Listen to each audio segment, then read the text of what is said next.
Hello, everyone. It is Facebook Live time. Excited to connect with everyone today.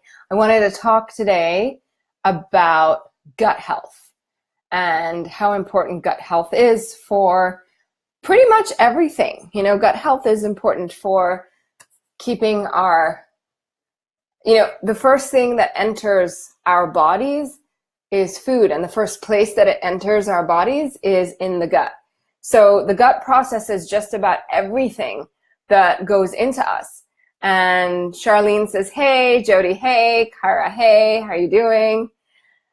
Julie, hi. Amy, hello. Karen, hi. Jolene, hi. Favorite topic. That's great. I love this topic too. Hey, Lisa. Hey, Melanie. Oh man, look at everyone jumping on here. I love it, love it, love, love it. Yeah, so we're talking about gut health because gut health is super critical for pretty much everything in our lives. I mean, without our guts, we honestly cannot process anything. We can't digest our food. We can't get nutrients. So it's super, super important. And I think that everybody in the world today has somewhat of a compromised digestive system. So I don't think it's, just people living in the United States of America. I think there's very few people in the world who have good gut health today. So Alice, hi Alice. Robin, hi, nice to see you again. Heather Ann, Everly, Kimberly, Kat, Miley, hi. Monica, Terry, Joanna, hey. Hey, you guys. So many people on here. That's great. What are you drinking today? Tell me what you're drinking. I've got watermelon juice here. Look at that beautiful red color. Hey, Denise. Good to see you too, hon. Hi, Renee. How's it going? Hey, Susan, how are you? Sarah Swan, hi. Hi, Roga. Hi, Donna. Hi, Anne-Marie. Hey, Jess, thank you, honey. Awesome. So glad to have you all here. So, gut health. How many of you can say that you have great gut health? How many of you feel like your gut is super strong, processing really well? So everyone's drinking MSM water, lemon water. Sandhya, hi, how are you? Danielle says, hey, I just logged on and saw you were live. Yay! I'm glad to have you here. Awesome. Everyone is on here. Beautiful. So how many of you can say that you have really good gut health? How many of you can say that your gut is working just the way you want it to work? How many of you can say that you never have digestive problems these days?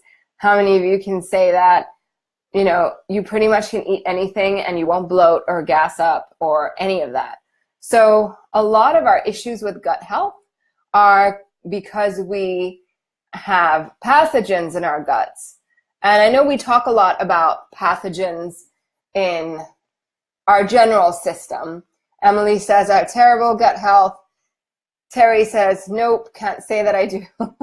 A lot of us have compromised guts because, we're processing toxins. And how many of us have had antibiotics in our lifetime,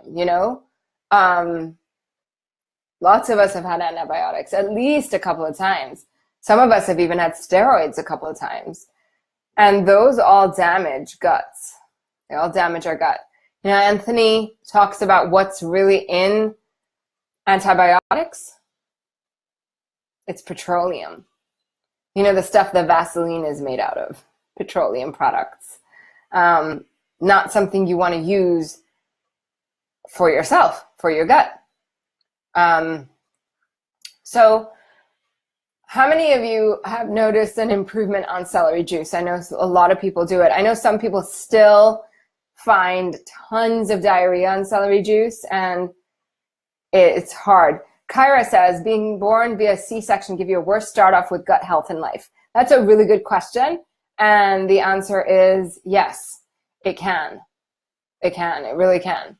And the reason for that is actually, let me explain that a little bit. So when you are born, when you're in utero, you're completely sterile, meaning there's no good bacteria even in your body. As a newborn, when inside your mother's stomach, you are not in any kind of a you're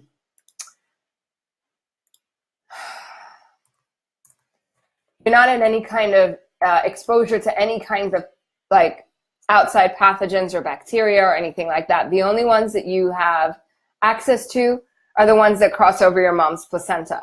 But otherwise, you're pretty sterile. So where do humans develop their good gut bacteria from? So what happens is that when you are born, you pass through your mother's vagina, and the vaginal path basically squishes all, the baby's face, eyes, nose gets squished in the passage through to coming onto Earth. And there's a lot of bacteria, good bacteria. Flora is in most of our orifices. So you have flora not only in your gut, it's a majority in the gut, but you have flora in your mouth, you have flora in your nose, you have flora in your eyes, you have flora in your ears, you have flora in your vagina, and even in your anus. So when you pass through, you get inundated with that flora, and then what's supposed to happen is the mom is supposed to breastfeed the baby. So as soon as you get the baby comes onto the chest, and the baby's supposed to nurse.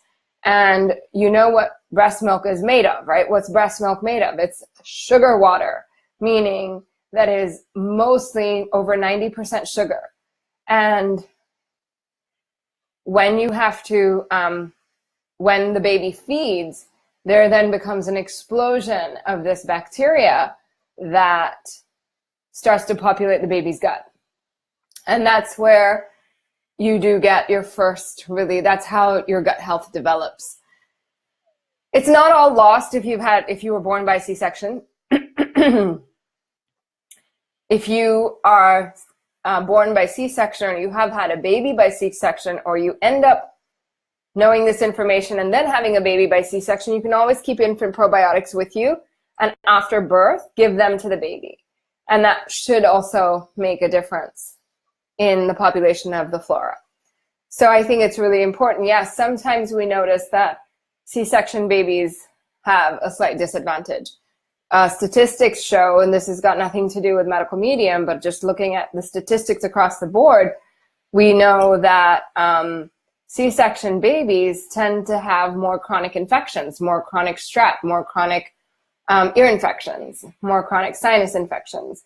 So to me, intuitively, I feel that there's a connection to how you're born and how you start off with in life. So yes, to answer your question, it's a little long answer, but yes, sometimes you can be worse off if you were born via C-section, but it's not lost. You can recover your health.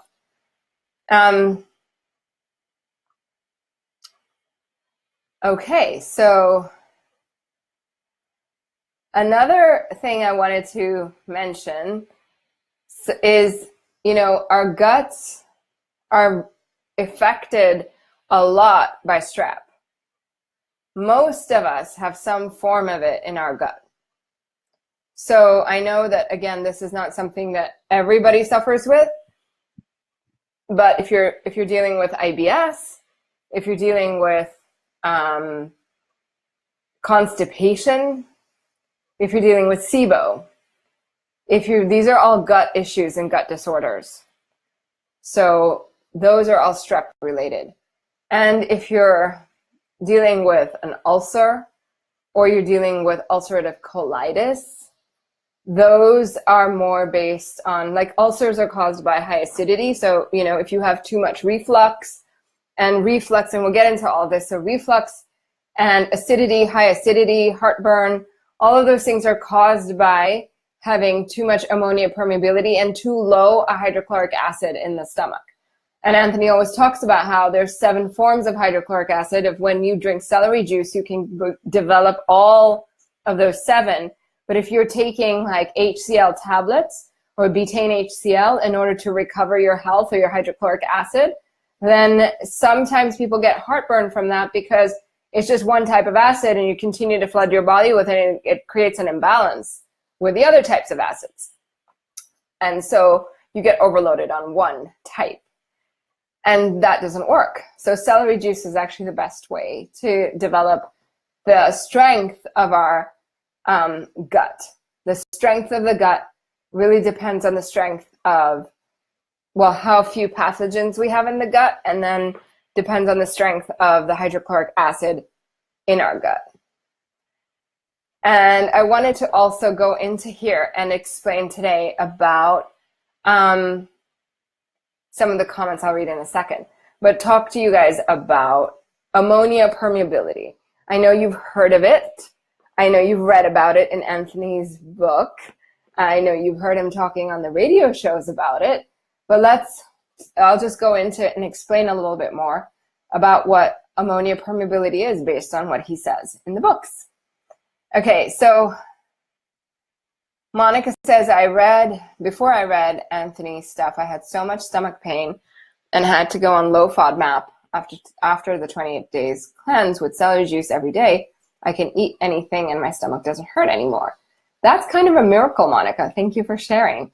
It's really powerful how much these foods and this protocol can affect us.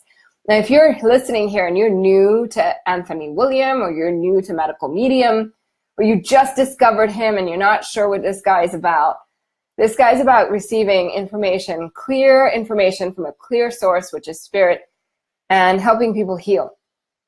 You know, he gets a lot of criticism for not providing anything new. If you read on, I don't know, Amazon or sometimes online in different forums, people say, oh, he's not really sharing anything new. Fruits and vegetables, of course we know fruits and vegetables heal us. But you know, the genius is in the detail. And the detail often gets missed by people who either won't read it or will read it and skim over it or get little bits of it, and they don't get the whole picture. And I think that even when you read the book or the books he's written, sometimes it's too much detail. We don't remember everything we read. Like I told you guys, I go back and read and reread and reread all the time because I always miss something, and it's always great to notice how I can recover and notice what I missed, or notice how one detail could help a client so much or myself so much. Okay, so Amy says, I have ulcerative colitis in remission. What is the difference between a detox and a flare-up? Well, a flare-up is when you are having a flare of a virus, meaning the virus could be growing and you're having more symptoms. And a detox is when you're having symptoms because you're killing off the virus and releasing it, releasing its toxins from your body. And they're slightly different. They're not quite the same. So detox can be, you can have headaches through detox. You can feel nauseous. You can feel achy. But with a flare, usually you'll get full-blown viral symptoms so if you start to have, for example, a detox headache, but it won't go away for 6 days, that's not detox anymore. That would most likely be a viral flare, like either EBV or shingles, what's causing that. And usually it'll have other symptoms associated with it, so you can tell a little bit more. But many of us are having both, and it's hard to differentiate. Okay, Misty says, I've noticed an improvement on celery juice. If I go off it, my heartburn comes back with a vengeance. So Misty, that means that the celery juice is healing you. And so you need to stay on it until such a time that when you come off it, you're able, like your body's healed its ability to make all the good acids, so that when you go off it, you don't feel the heartburn come immediately back. Hey, Fawn. So Fawn says, good to see you again. I was on the last 21-day cleanse group. I've had gut problems my whole life. The celery juice for me has been somewhat helpful, not an overnight miracle. Yeah, for I think most of us, it's not an overnight miracle, but it's super helpful to get us on our way there. Amy says, you mentioned petroleum, so would daily use of petroleum jelly on the skin pass on toxic chemicals or mercury? Definitely will pass on some toxic chemicals. I would not use petroleum-based products on your skin. Like Johnson's Baby Mineral Oil is a petroleum product. I would not use that on my baby's skin, or definitely not on my skin either. So Gianna says, is kefir good for gut health? So Anthony talks about how fermented foods like sauerkraut or kefir or kombucha or kimchi or any of those fermented foods that we hear so much about are actually not that good for our gut. And the reason they're not good for our gut is because we're actually providing our gut with decayed food that's going off. Like if you had a bunch of raspberries in your fridge, and this has happened to everyone who's ever bought raspberries, right? And you see that white fluff growing on the raspberries, are you going to eat it? No, you're probably going to throw it out because, you throw it out because you're like, oh, that's gone off. But because we don't see the white fluff on kombucha and Kavita and yogurts and, I don't know, like sauerkraut, and we buy them in a nice bottle that's in a cooler in a nice store, we eat those and we think it's good for our health, but it's actually not, because it's the same thing as eating the raspberries with the white fluff on it, or white fluff turned green. It's just that that's not on the top and that you don't see it, but it's all in there. And the reason people think that fermented foods are really good for them is because they're like, oh, I had a great bowel movement after I had it. And like, yeah, because your body's getting rid of dead bacteria that it doesn't want, decaying food. The body's just like, I don't want this. So I did fermented foods for a long time before I knew Anthony. I used to make them at home. I was so proud of myself. I had all these jars lined up on the windowsill, and in my kitchen I had like shelves full of fermented foods, and I always noticed that they made me go and they would make me feel a little off, but because I thought they were good for me, I just kept eating them. And it wasn't until I met Anthony that he started to tell me to come off of fermented foods, because my gut was a mess. And it wasn't like I had, constant diarrhea or constant constipation, but it was not digesting well. And this is with me even eating all raw. I was eating a lot of fermented food. So I noticed when I came off of it, my gut strength improved. So I don't want to piss anybody off, but I'm sharing medical medium information that he gets from spirit, so you understand where it's really coming from. Norma says, celery juice has given me heartburn. Is this normal? It can, Norma, because it's pulling out bad acids from your gut. So have a little bit of celery juice. Maybe if you start with like 1 ounce, do enough that it doesn't give you heartburn, and then go from there and have more cucumber juice with it. So that should help you adjust. Vicky Russell, hey, you're checking in from Munich. That's so great to see. Saraswati, hi there. Donna says, it says a lot when doctors refer to him for real answers when they're truly baffled. Isn't that the truth, Donna? He has actually the majority of his clients are doctors who have struggled to find answers either for their patients or for themselves or their family members, and they defer to him. And that is really telling. So Amy says, I feel my detox actually sparks a flare-up. They can both be happening. No, yes, they can both be happening at the same time. Satsvati says, a flare can be when a pocket of dormant virus gets wakened by adrenaline and they're back to manifesting symptoms. Yes, Satsvati, it could be because of adrenaline, or it could be because of a metal that moved around, or it could be because of a food that you ate that you weren't aware that you ate. It could be many reasons. But yes, Karen says, so it is not good to have flares because we're not killing the virus. You're going to have flares, Karen. It doesn't matter how you do. You're going to have flares on this journey to getting better. Very few people get by without having a flare. So if you get a flare, you know how many people call me with absolute utter disappointment that they're having a flare up because they think that they're not doing something right or that they messed up. And none of that's true. You can get a flare just from doing the protocols the way they are, and something gets triggered and the virus will flare. Sometimes it's usually not one thing. It's a combination of either stress and then another dimension of, you know, having toxins come out, which can help with a flare. If you're detoxing, for example, that's a minor part of it. I think many people think it's a major part of it, but it's not as much. But you could be already headed into a flare. That's the part that's most common that most people don't understand. So you could be underlying, you just started the protocol and things are happening, and you could be headed into a flare anyway. And the protocols that you're doing could be offsetting your flare from starting. But you underwent some stress, or you had a really poor night or a week of poor or sleep. And that creates a perfect storm for then you to have a flare, yet you're doing everything the protocols. So it's really not a fixed science with the flares. They happen to just about everyone.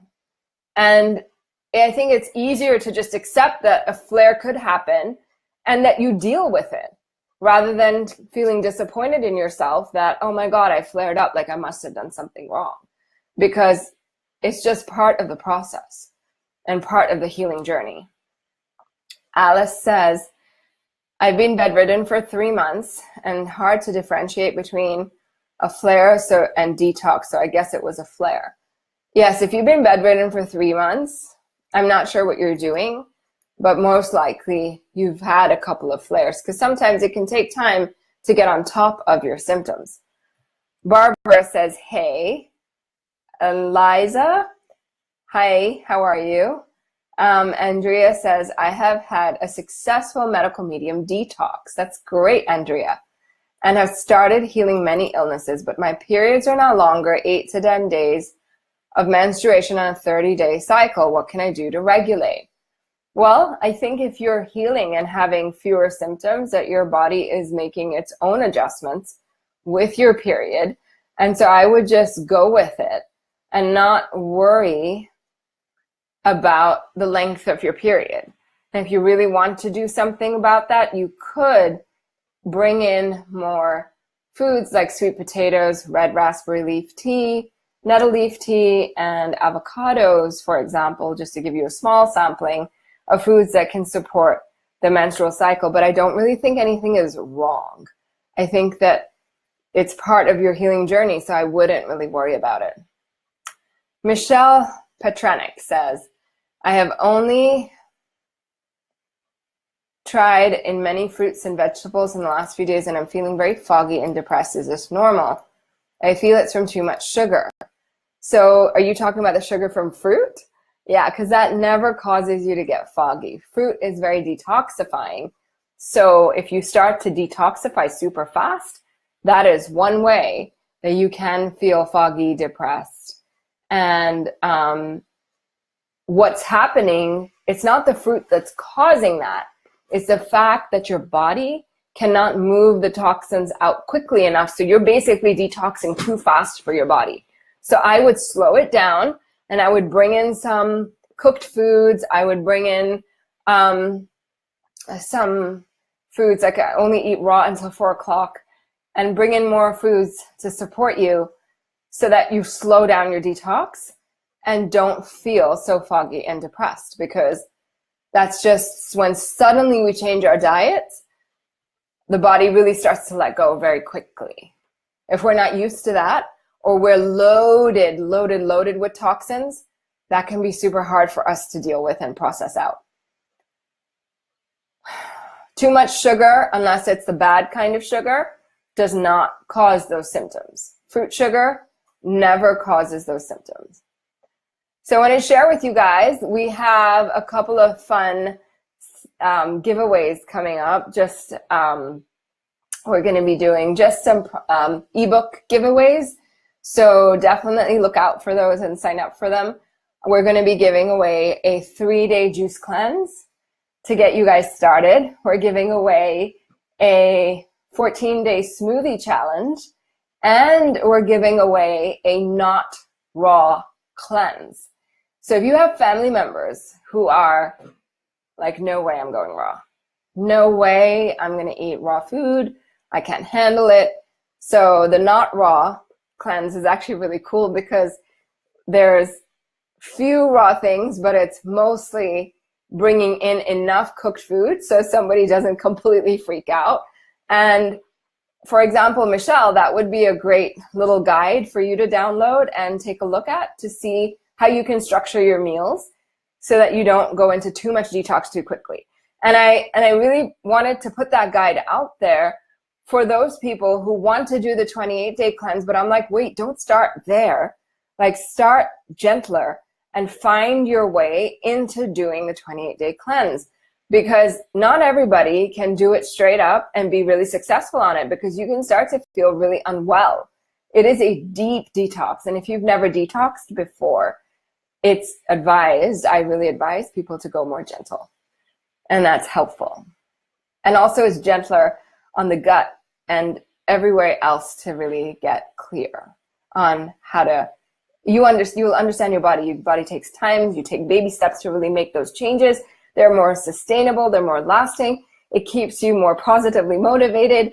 And it's much easier that if you take those steps rather than if you go at it all at once. So check out those guides. They're going to be coming on Facebook very soon this week. All right, Joanna says, I've had a phlegm cough for a month. It tastes like metal. I'm hoping it's detox. Yeah, if you've got metal taste coming out, you've probably got metals leaving. Sarasvati says, Karen, you may be awakening a dormant virus, but if you're on the protocol, you have the chance to eliminate it.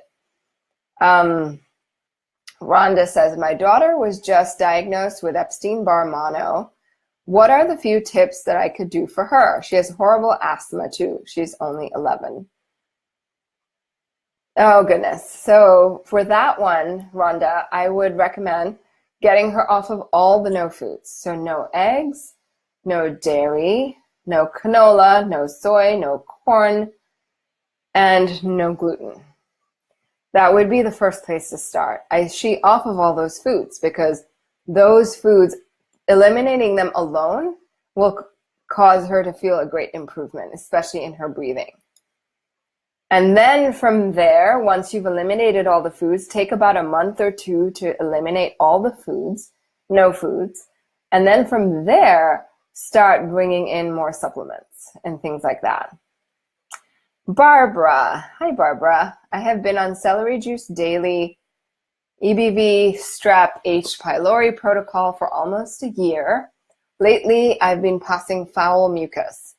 I've also passed foul mucus in the past. Is this my body getting rid of the infection or am I worse? I think when you pass out any kind of mucus, especially if you've been on the protocols, that's something that's clearing out. Because sometimes you pass foul mucus as a symptom of an infection that's active, and sometimes you'll pass it out as old gunk that's just couldn't leave before, but now it can. Vicky says, it's so hard to eat medical meeting protocols in Germany, but I'm doing the best that I can. Congratulations, though. I heard that Germany is pretty health conscious.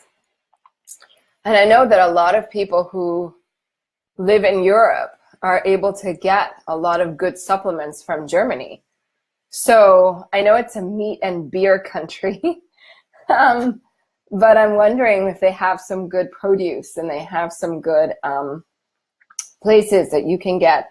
I know Europe is really heavy on dairy, so even when my husband travels to Europe, which he does a lot,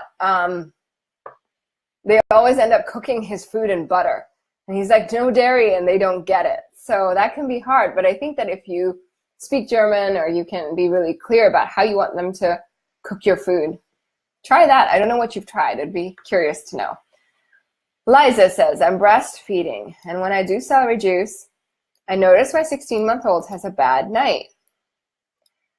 Well, it's not bad to do it while you're nursing. There are some babies who have reflux, and we tell the mom to sometimes do the celery juice to help the baby, and it can be very helpful.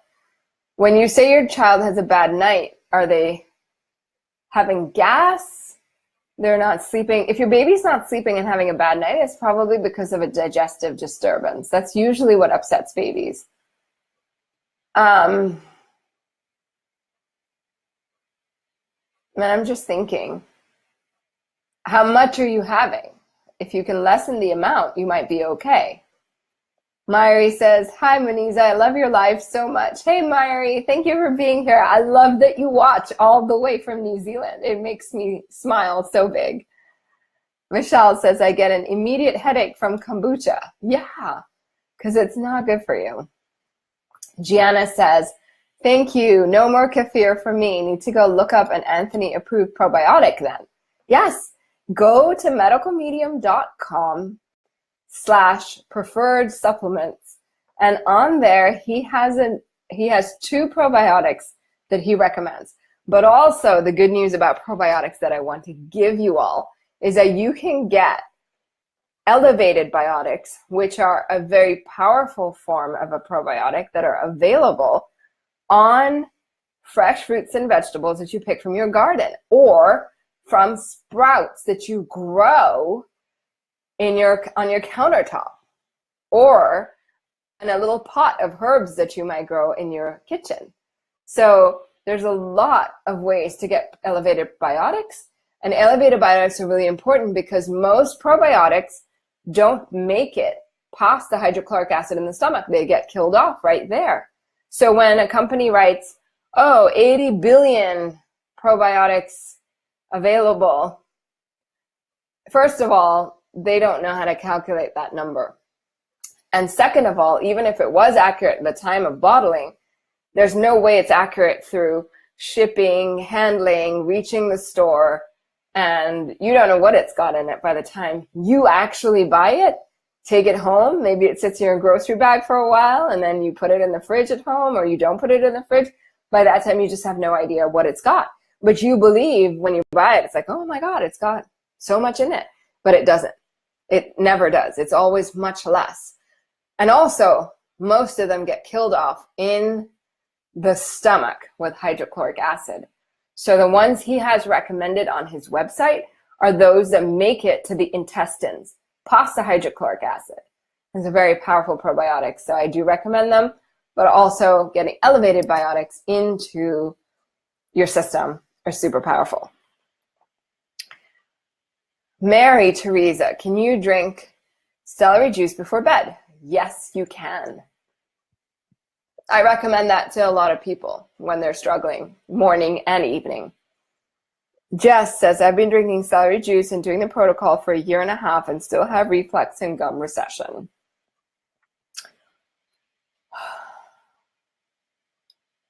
So how often do you do the celery juice? Do you do it every single day?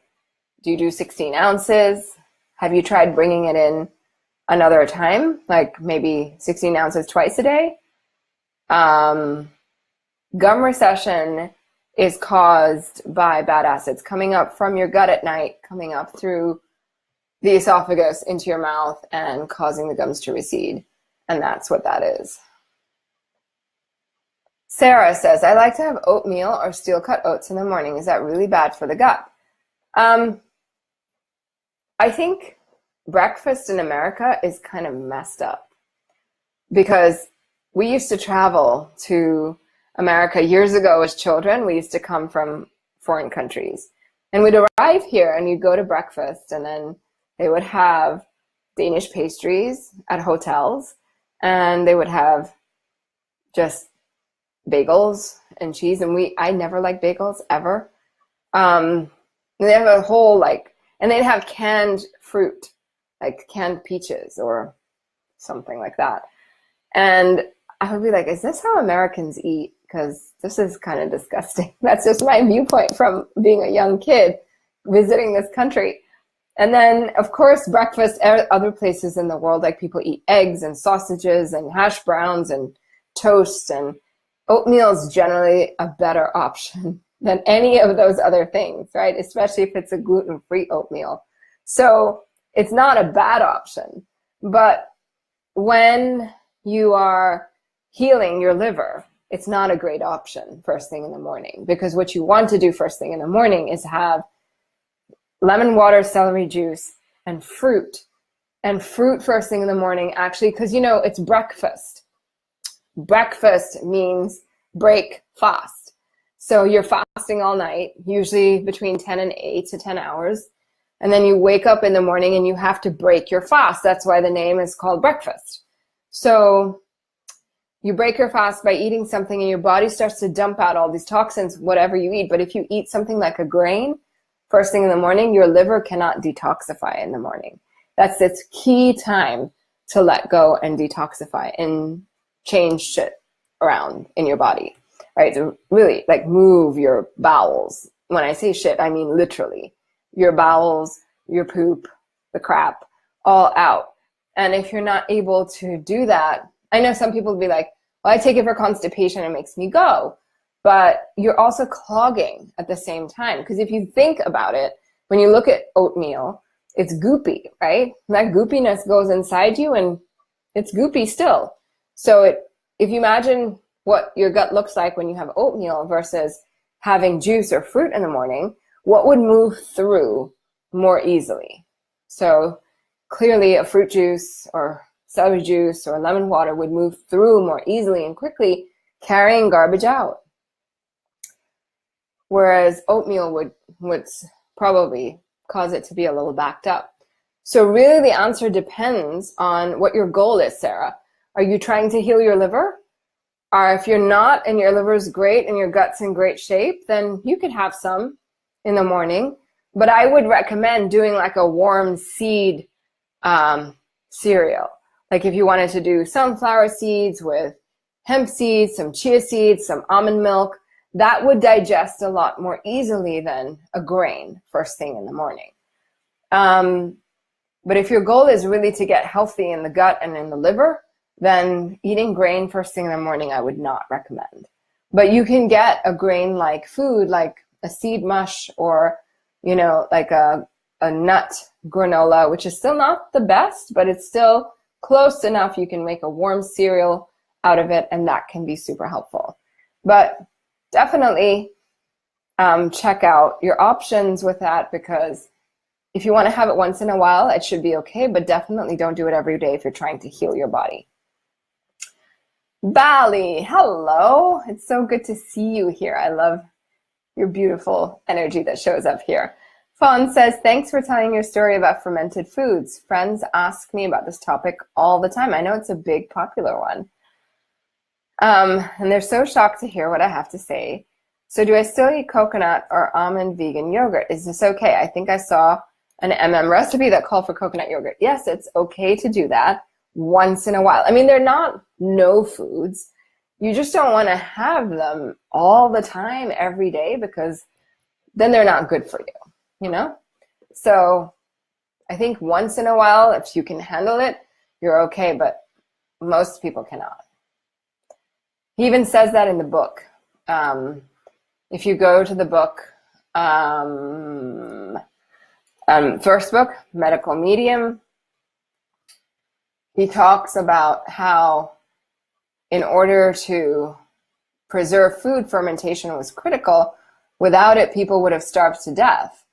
But we're not starving to death, and it's not a survival food. We are alive, and we need alive, living foods in our bodies, living food, like bacteria that live on living foods, thriving foods, not bacteria that thrive on decaying and dead foods. Okay. So he says in that chapter, I think page 253 or so, in that region, that if you can handle a little bit of it, you can do it, but they don't provide a lot of benefit. So he says the benefit of having kale straight from your garden is, that elevated probiotic or elevated biotic is indestructible by hydrochloric acid. So that's where you should turn if you're really looking to boost your gut health. Okay, so I hope that answered your question, Fawn. Amy says, so a flare is part of healing. I will try to remind myself of this as positive. Yes, it is really part of the journey. Lisa says, doing HMD faithfully. Awesome. That's so great.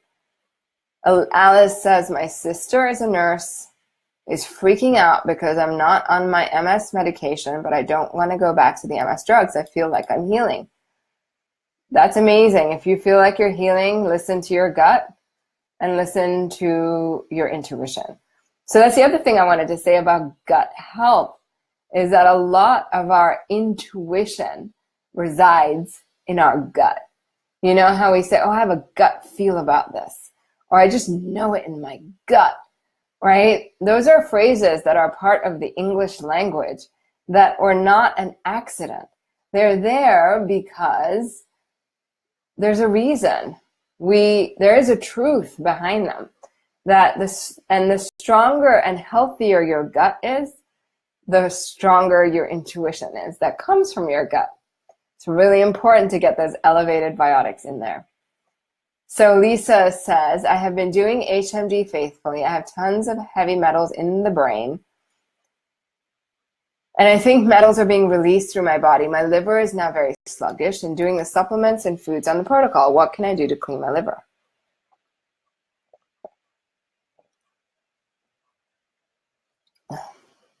Okay.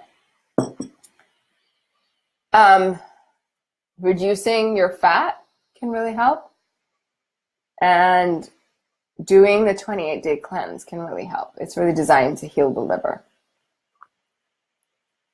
Those would be the places I would start. If you have not been on a 28-day cleanse before, then, for example, download the Not Raw. It's completely free. And download the recipes in it and try that out for maybe do it for a week, maybe do it for 10 days, and then start the 28-day cleanse. And you'll be in a better place to do that. Your body will be gently prepared to do that. Okay. Amy says, glutathione drips apparently pull metals and chemicals. I had 2,000 milligrams of the mag drip that felt good, then hours later laid me out.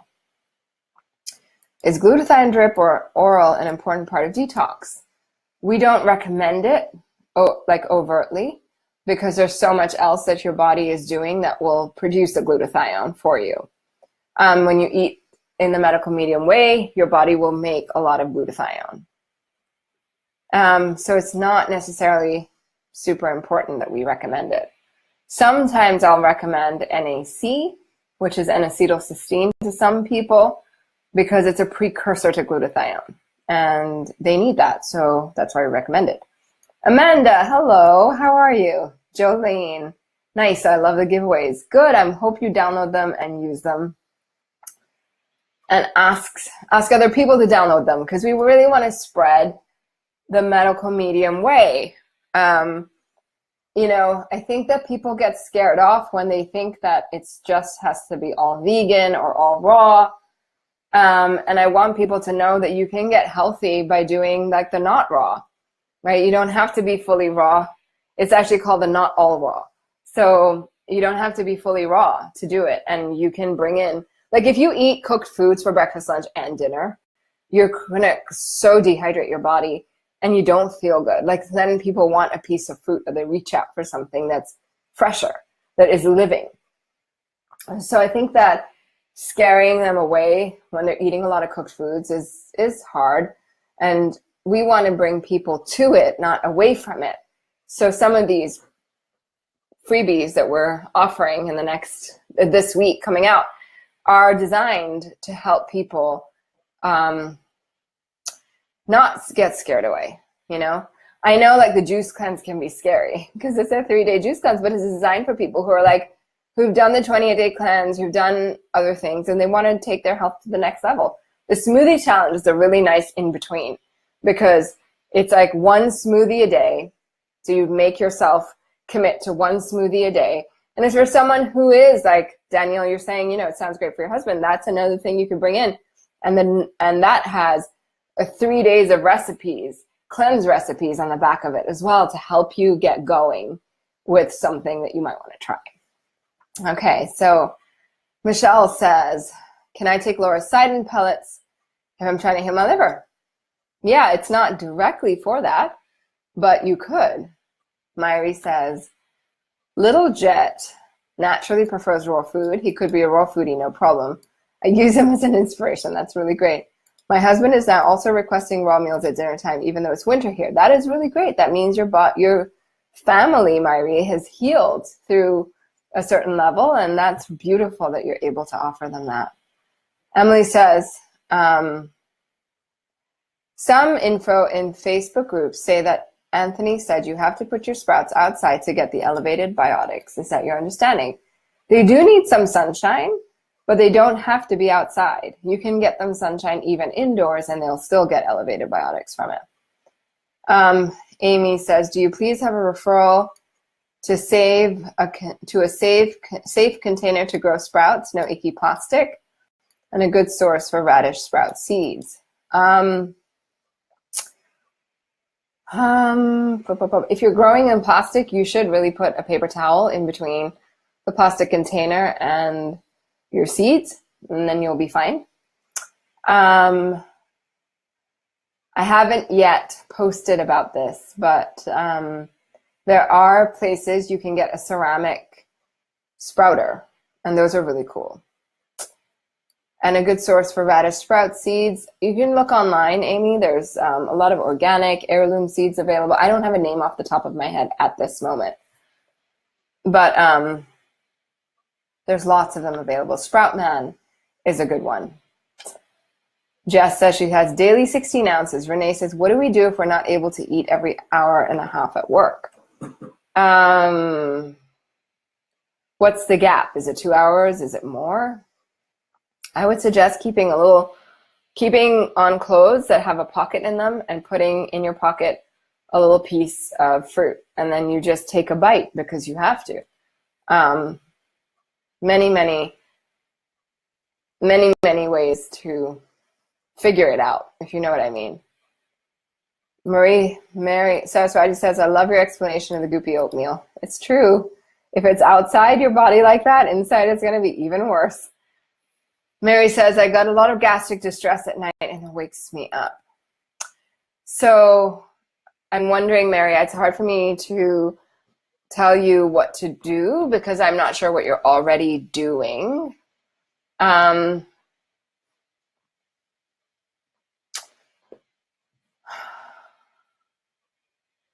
Probiotics would be helpful, aloe vera would be helpful, papaya would be helpful, but I don't know if you're already doing those. Carly says, is it possible for our bodies to heal enough by eating lots of elevated biotics from our garden and living the medical medium lifestyle to manufacture our own B12 again? Yes, you can totally do that. If you eat enough of those foods, you will manufacture your own B12 again.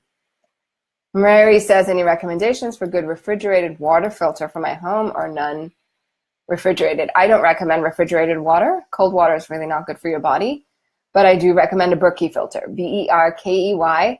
Berkey is awesome. They have shower filters too. They're really great. Amanda says, my friend is pregnant and she's having morning sickness. Anthony says that's low B12. No, not all the time. Morning sickness can be because of old toxins that are getting churned up that your body's trying to get rid of. They come up stronger when you're pregnant sometimes.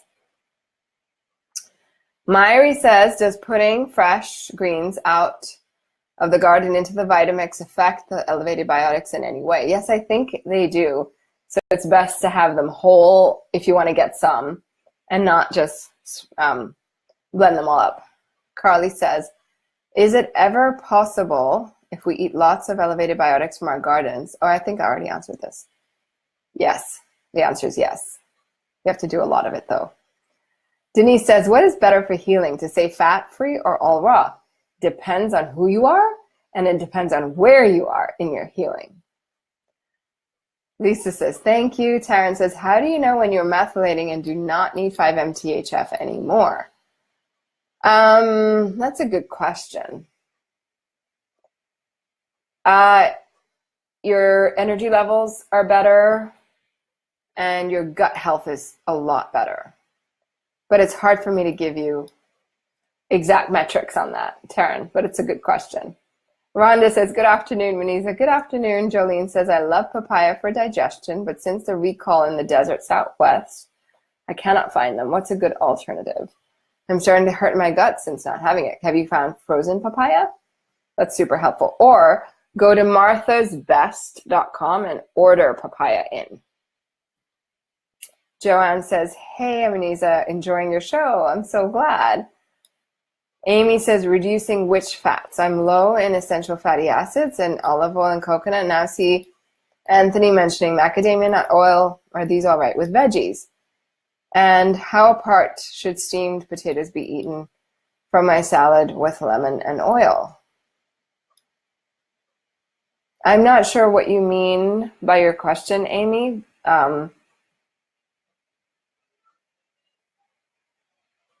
You can eat a little bit of olive oil and coconut oil.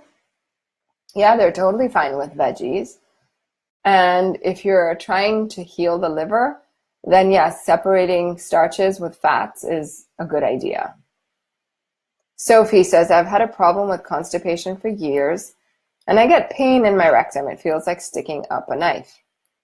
Is this due to low hydrochloric acid? No, that sounds like it's more due to strep. Emily says, okay, how many more questions do we have here? Okay, I can answer a couple more. This is almost time for me to go. Oops, now I lost the track here. Where was my last question? There's so many. I love your questions, you guys. Okay, Emily says, my neurological fatigue got worse when I started the protocol. Please help me understand what is going on. Emily, I feel like that's a question that is best answered privately.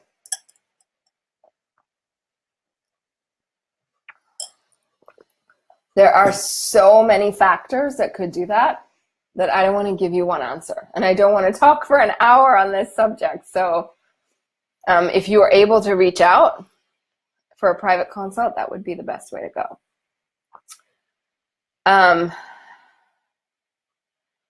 Alice says, if your belly is so large, it looks like you're pregnant. Is this because it's not digesting food and other drugs are detoxing out?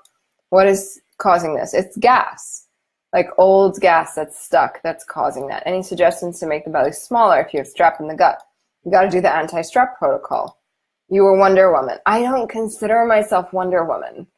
I feel like I'm just like the rest of you who, you know, have my daily struggles with my health and my kids and my family life and my work, just like all of you do.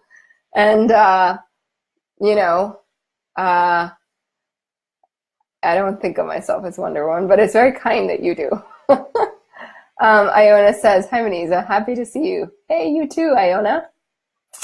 I've been on shingles for a few months, but a week ago, after a long and hard run outside, my right side of the body hurting again, especially my right hip and right leg. Pain comes and goes. You're pushing too hard, Iona. Don't do that yet. You're not ready. Work out gently. There's ways to work out without pushing yourself over the edge.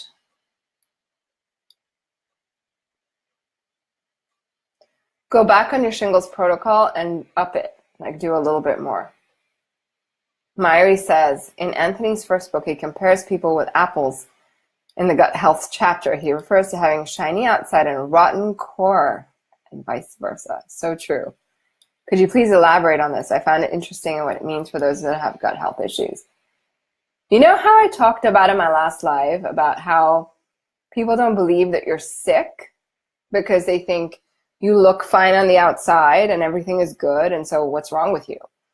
That's what he means. You can look really shiny on the outside, meaning you could look really fit. I know people who are skinny, really toned and fit, and they look good on the outside, but inside they have raging shingles or poor gut health. And I look at people who are struggling, for example, to lose weight, but have been on the protocols for 2 or 3 years, and inside they are so much healthier than that skinny person. Does this make sense? I know all of you really get at me about weight loss, and you're like, oh my God, Muneeza, I'm not losing weight. I thought I would lose weight on this protocol, and I put on 10 pounds. Yeah, but you're shinier on the inside. Isn't that what we want? And you will lose the weight eventually. So that's what he means. Does that make sense, Mari? Okay. Charlene says, I work in the classroom, fill my purse with grapes, dates, mandarin oranges, sliced grape tomatoes, figs, anything small, and have no problem popping something small in my mouth for the entire 4 hours. And that's exactly what I'm talking about, Charlene. You have to be creative with getting food in if you're on the go, like Renee had that question. Emily says Sprouts in Colorado has papaya. Mary says, I'm taking probiotics and aloe and stomach formula from Lily of the Valley and celery juice in the AM when I find that when I drink a certain tea with licorice root, slippery elm, it doesn't bother me as much, but not completely gone. Because you're still healing, Mary. It's still going to take some time for you to get there. But have faith. It will work. Chandra says, can endometriosis be reversed on the protocol? Yes. So many of my clients have been able to do that. Sophie says, is it hard on the adrenals to eat little calories? Yes. Yes, too little calories is not good. Under-calorying yourself is going to cause other problems. So even if you eat your adrenal snacks, you still have to get a decent number of calories. Liz says, hi. Michelle, what would cause cloudy urine? No infection and no pain. Definitely strep can do that, even if they don't pick it up. Homer says, what do you recommend for dampness in the body? Homer, I don't look at things as though there are dampness in the body. If you have dampness in the body or in the liver, I'm going to probably say you've got a lot of sluggishness going on there. So do the protocols medical medium wise. I don't know if you're following medical medium protocols or what is the root cause of why you asked that question, but they can all help you restore good health and remove quote unquote dampness. Everly says, about the gut, the actual muscular stomach lining gets tight and stressed with emotions like fear and worry. The emotional piece to gut health, I see this often with clients. Yes, there is a very big emotional piece that we do hold a lot of emotions in our gut.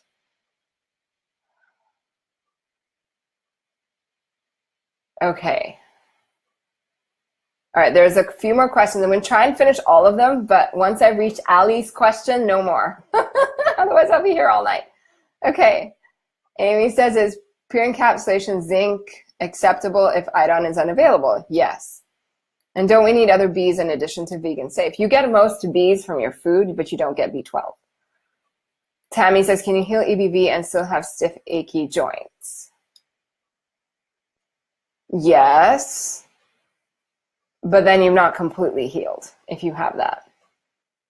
Something else going on. Mary says, yes, this is true. I'm at the gym. I'm a gym rat, skinny and toned, and suffer from stomach issues. Yeah. Adrian says, morning, Muneeza. What do you think of noni fruit or noni juice from Hawaii or from Australia? You're from Australia. You know, it's a good fruit, but most people have it fermented because it's so bitter straight off the tree. So I don't recommend it for that reason. But if you can use it and blend it into something else as a fruit, all fruits are great. So if you can tolerate noni fruit, then go for it.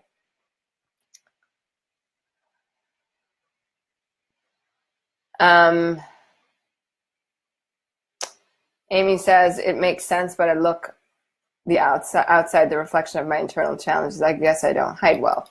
It's not always true. The outside can be very different than what you have inside.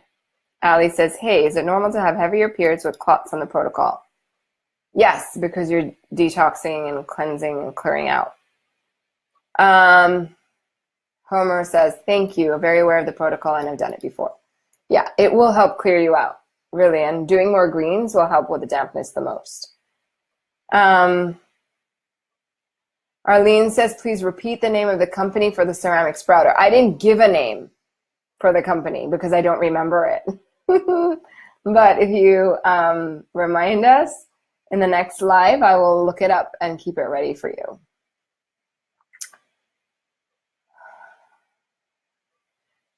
Yep, you can take the Garden of Life first and then do lemon water. Silica you can take in between lemon water and celery juice. Okay. Alice is marthasbest.com. And this live is going to be recorded so you can access it back then. And if you guys remind me, I will try and find the name of the sprouter. And have a beautiful night. I wanted to actually quickly mention about ammonia permeability. And a lot of you have to deal with ammonia permeability. And one of the best things that heals ammonia permeability is celery juice. But if you do a search in life-changing foods on ammonia permeability, you will find the key foods that help with that. And ammonia permeability is what all of us are affected by. And too much ammonia permeability, if you have too much of that problem, can cause you to have like body odor, really bad body odor. And when you sweat, you really stink. If you have that problem, you got to heal that gut. If you have really bad underarm smell, you got to heal that gut. I hope today was helpful. Wanted to focus on gut health. And I think we need like another show on gut health. So we might do that again. But we'll be living again next week. I look forward to hearing from all of you. And thank you so much for joining me. I'm so happy to see all of you here. Have a blessed evening.